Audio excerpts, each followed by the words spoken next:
Ladies and gentlemen, meine Damen und Herren, mesdames et messieurs, good afternoon, guten Abend. Bon après-midi, retour en direct sur le plateau télé de ce 13e salon européen des pêches en mer. Et des pêches un peu partout d'ailleurs. L'occasion de vous accueillir à nouveau cet après-midi avec dans ce tout nouveau Hall XXL pour cette nouvelle édition du Salon des pêches.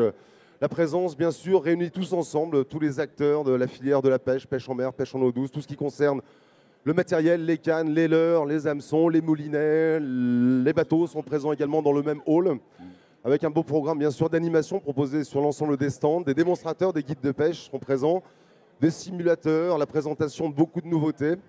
On l'apprenait ce matin, la saison de la pêche en eau douce va redémarrer le 8 mars, le jour de la femme, tiens, pour info. Et puis la pêche en mer en ce moment elle est un petit peu contrariée par une météo, il faut reconnaître, qui ne permet pas beaucoup de sortir en mer. Donc vous êtes impatient de retourner taquiner un peu le poisson, découvrir les grandes nouveautés de cette année 2014 présentées à l'occasion de ce salon. Alors n'hésitez pas à les rencontrer, toutes les grandes marques qui sont présentes sur le salon. Beaucoup d'entre eux feront partie du plateau des invités qui viendront cet après-midi sur ce plateau de TV. N'oubliez pas de faire un tour également à l'extérieur, en outdoor, en pleine nature. Je pense qu'il fait encore assez beau aujourd'hui pour profiter du bord de l'Erdre et des bateaux qui sont mis à disposition par certains des exposants. L'électronique embarquée également que vous allez pouvoir découvrir en situation réelle. Il y a des démonstrations, des animations et des exhibitions de lancers qui seront organisées cet après-midi, qui doivent démarrer maintenant, avec entre autres la pratique du surf casting, du rock fishing, tout ça en extérieur à découvrir bien évidemment. Et puis le premier invité, avec la complicité de Fred Briou, qui m'accompagne, le technicien, le grand pêcheur, un peu comme pour la pêche, il part dans la journée à la quête, à la recherche de certains des exposants. Je ne sais pas Fred, si tu m'entends dans ce grand hall XXL pour nous présenter le prochain invité. Je crois qu'on va parler justement d'électronique embarquée. Fred, est-ce que tu m'entends? Oui, je t'entends. Je suis au sein du stand Navicom où j'ai réussi à cramponner Johan et Yann. Vous voyez, il y a un peu de monde quand même sur le salon. Donc, ils étaient en plein travail à faire des démonstrations des différents sondeurs, etc. Donc, on arrive, Eric. Vous venez? On va aller faire un petit plateau. Je vous sors de votre travail de, de démonstrateur sur le stand Navicom et on va aller se faire un petit tour sur le plateau de façon à ce qu'on puisse enfin discuter de choses sympathiques. Vous étiez dans l'électronique, eh bien on y retourne. On va parler un petit peu d'éco-sondeurs et d'approches spécifiques. Vous allez allumer vos micros, messieurs, puisque nous arrivons Il sur... est allumé. Oh, Il est allumé. Bravo. Le public va pouvoir nous entendre. Des pros. Voilà. Des pros. Allez, on fait un petit brief, là, vite fait. Là, voilà. Alors, sachez une chose, avant tout, c'est que ces deux gars-là, ça pêche. C'est pas rien. Johan Housset est connu pour, depuis quelques années, les compétitions, la pêche et la pêche et la pêche. Hein, ça, il sait manier à l'heure. Yann, qui est guide de pêche dans le Morbihan. Hein, oui, sur voilà. la région de Vannes, entre autres. Approche ton micro, là, comme moi. Oui, je disais sur la région de Vannes, entre autres, Damgand, les îles, le Golfe. Le Golfe, voilà. La région de Vannes, etc. Ouais. Tu es guide de pêche en mer, voilà. Région 56, quoi. Voilà. Là, attention, le chauvinisme va rentrer un petit peu dans l'air du temps. Région 56.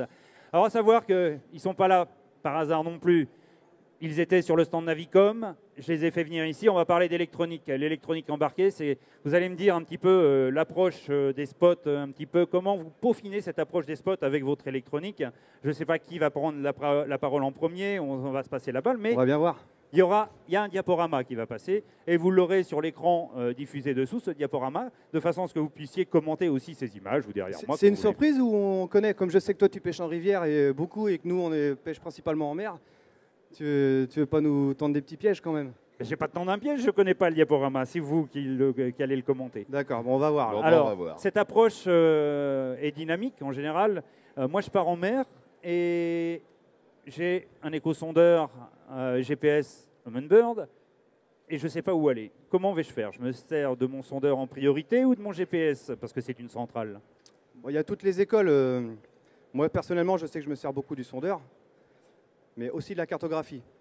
Après, Yann, il va pouvoir nous expliquer aussi, lui, comment il procède, parce que chaque personne peut avoir des façons différentes de le faire, et justement, c'est pour ça que là, on va pouvoir en parler. Moi, j'ai plutôt une utilisation, on va dire, plaisancière, voire limite un peu plus. Et Yann, lui, c'est plutôt quand même une pro, quand même. Parce qu'un guide de pêche, c'est professionnel. Donc, ils sont beaucoup plus de temps sur l'eau que nous et ils ont certainement des choses différentes Enfin, j'aime bien de la façon dont il aborde. Moi, pêche de loisir. Il a fait de la compétition. C'est de loisir, compétition. Ah, loisir, compétition. Merci de le relever. Alors, comment approches-tu déjà? Alors, en pêche de loisir. Comment approches-tu un poste avec... vous pouvez vous approcher, hein, c'est pas parce que le rouge est là, c'est pas du sang, hein, vous pouvez rentrer. Hein. Alors, il n'y a pas d'obstacle, là, vous pouvez venir. Regarde, on a des images derrière moi. Oula. Ah oui, ouais, bon là, effectivement, je connais. Yann aussi, il connaît. Ouais, celle-là, je la connais, oui. Alors, allez-y, commentez-nous un petit peu ce diaporama. Bah, je vais te laisser faire, Yann, comme j'ai un peu parlé. Attaque. Regarde, tu peux regarder là, tu l'as devant, comme ça, tu vois le public en même temps, tu peux parler. Qu'est-ce que l'on voit là? Et ben là, en fait, on voit la zone où on arrive. Alors, on a différents coloris et les bâtis. Alors, je vais me mettre là. Colle ton micro là, comme ça. Ouais. Sur la partie ici, on va avoir différents dégradés de couleurs qui vont donner une idée de la profondeur en instantané, quoi, juste à cause de la couleur. Ensuite, on a les échelles de bâtis qui sont réparties. Donc, sur les sondeurs à l'heure actuelle, normalement, on marche en échelle de 5. Colle ton micro là. On marche en échelle de 5 la plupart du temps. Maintenant, on va avoir des bathymétries qui vont être en échelle de 2. Donc, on aura des informations qui seront beaucoup plus mais à la base, détaillées. Alors, excuse-moi, mais à la base, j'ai deux images. C'est sur le même écran. C'est une image GPS sur le même écran, non? C'est deux images différentes ou c'est Non, sur... là, c'est deux images différentes. Ah, voilà, ça c'est important parce qu'on a deux images en même temps. Hein. Là, on a deux images différentes. En fait, là, on a une partie cartographie, on va dire, utilisation pêche, mais surtout navigation. Ouais. Et là, on a une partie pêche avec beaucoup plus de détails au niveau des courbes de niveau, en fait. Ah, les courbes de niveau. C'est surtout ça, quoi. D'accord. D'accord, les courbes de niveau. C'est pour Donc, vraiment différencier, en fait, les deux possibilités de cartographie, quoi. alors là, je vois quoi là? Le bateau est là. Donc ça, c'est mon trait de C'est navigation. ta trace, c'est là où tu viens de passer. Le trait devant, ça t'indique vers où tu vas, la direction que prend ton bateau. Profond, pas profond là? Là, pas profond, 2. Ah, voilà. Là, globalement, aux couleurs, de toute façon, plus la couleur va être foncée dans les bleus, moins on va avoir de fond. Et petit à petit, la couleur s'éclaircit, le fond devient de plus en plus important. Parfait. Et après, Parfait. quand on atteint une certaine limite, entre guillemets, de classe de couleurs, si tu veux, tu vas être sur du blanc tout le temps, à moins de changer tu peux régler, entre guillemets, l'échelle de couleurs par rapport à la profondeur. Alors sur cette image-là, je suis bien sur de la navigation, je me promène. Mais là, je serai plus en action de pêche dans le coin là. Oui, Non bon là, Enfin là, pour connaître le secteur, on voit surtout qu'en fait, le bateau part du port. Il part de Port Navalo, enfin, dans la petite baie, et puis il rentre à l'intérieur du golfe. Donc là, sur la partie rouge, en fait, on a la trace effectuée. Et la partie verte, comme l'a dit Yann, c'est la direction du bateau. Ce que vous avez, alors la direction du bateau, c'est elle est programmée là, non? Non? Programmé, comment ça? Vous avez programmé? Non, non, pas du tout. Ah non, c'est Non, un calculateur pas du de dérive. En fait, Voilà. là où nous, ça va être intéressant, c'est quand on va se remettre en dérive, ça va nous indiquer la direction du bateau qu'on va prendre. Donc en gros, la dérive qu'on va faire. D'accord. Donc ça va permettre en fait de gagner du temps si on est mal placé.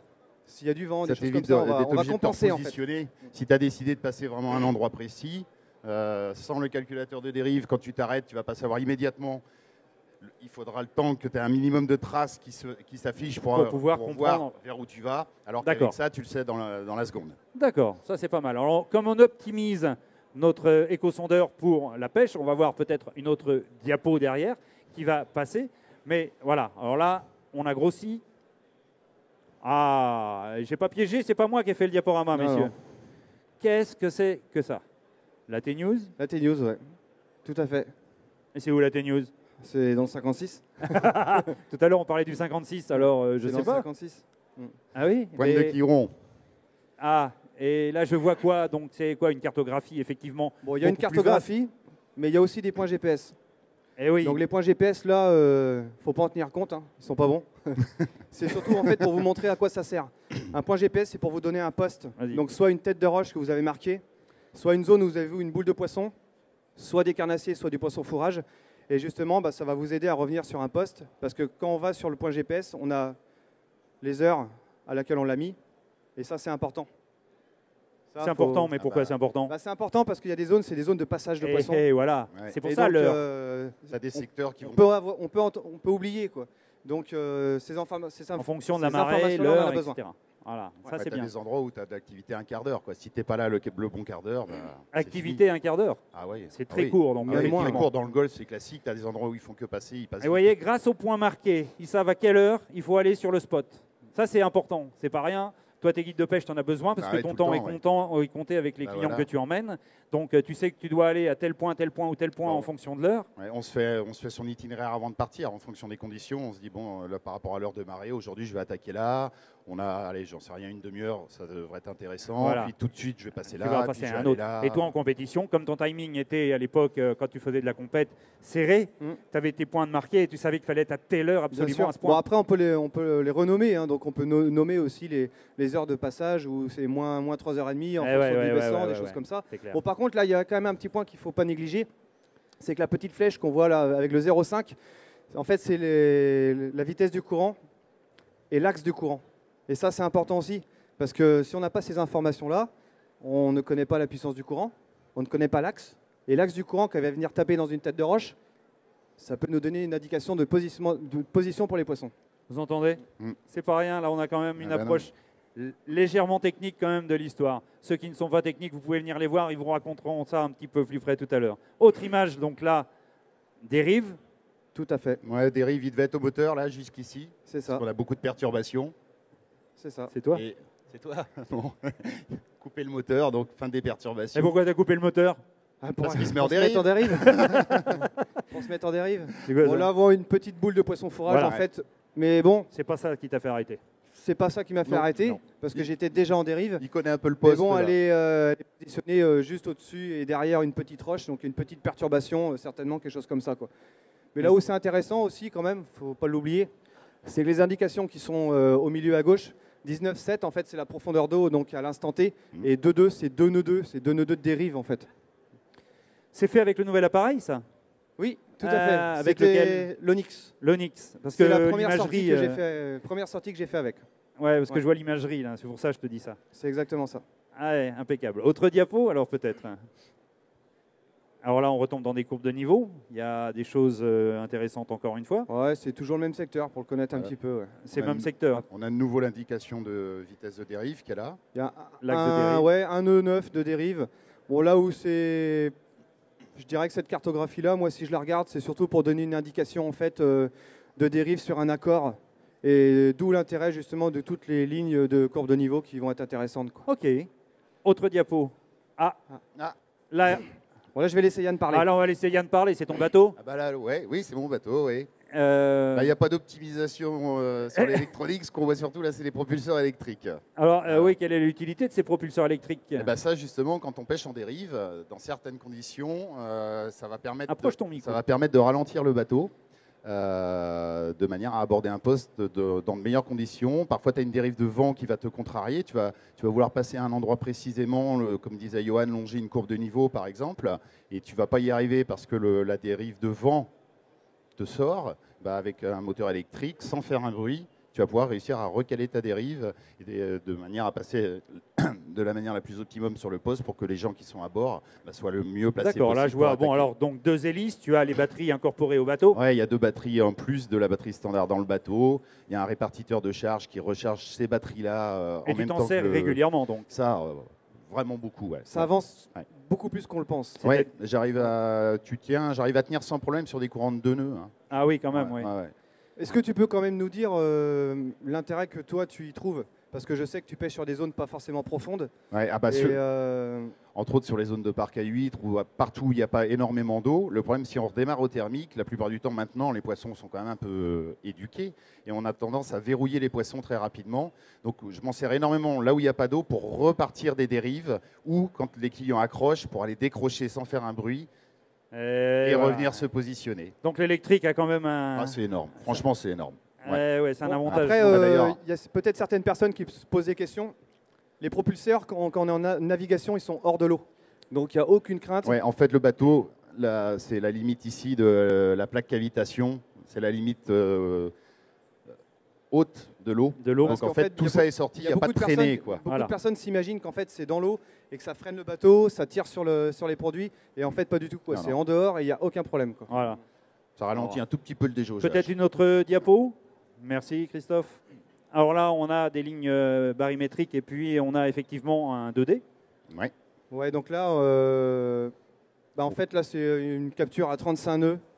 Mais pour connaître cette capture-là, c'est surtout pour parler de sonde. À 35 nœuds. Ouais. 35 nœuds. Ouais. 35 Oui, j'ai pas regardé, mais je te regarde, Ouais. je t'écoute.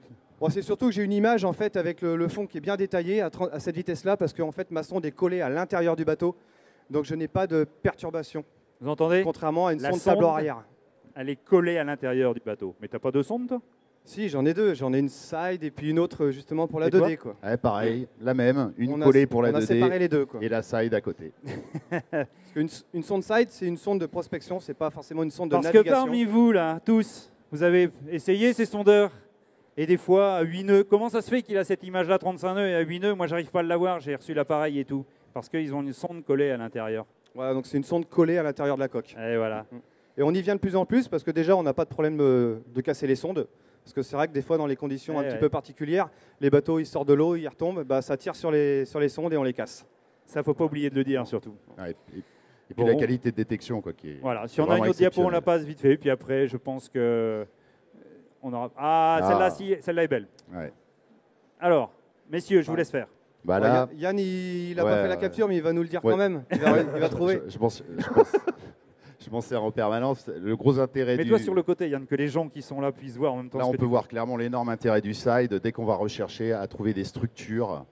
Quand on est en 2D, il va falloir passer au-dessus de la structure qu'on va pour réussir à avoir quelque chose de visible. Le gros intérêt d'un side, ça va être qu'on va balayer de chaque côté du bateau. En l'occurrence, là, on balayait 57 mètres à droite et à gauche du bateau. Et du coup, on a une couverture dans ta prospection qui est parfaite. Et ça va te permettre de connaître aussi les natures de fond de manière très simple. Sur le 2D, on peut déterminer la nature du fond, mais c'est beaucoup plus dur. Sur le side, dès qu'on a du caillou, on va le trouver. Dès qu'on a des zones plus sableuses, on va trouver. Là, je pense qu'on avait du fiche. C'est à toi, ça? Oui, ça. C'est du fiche ou de la pertu, celle-là? C'est une perturbation de courant. Perturbation de courant, Ouais. ouais. C'est intéressant Je de les ne On écouter tous retrouve les en deux.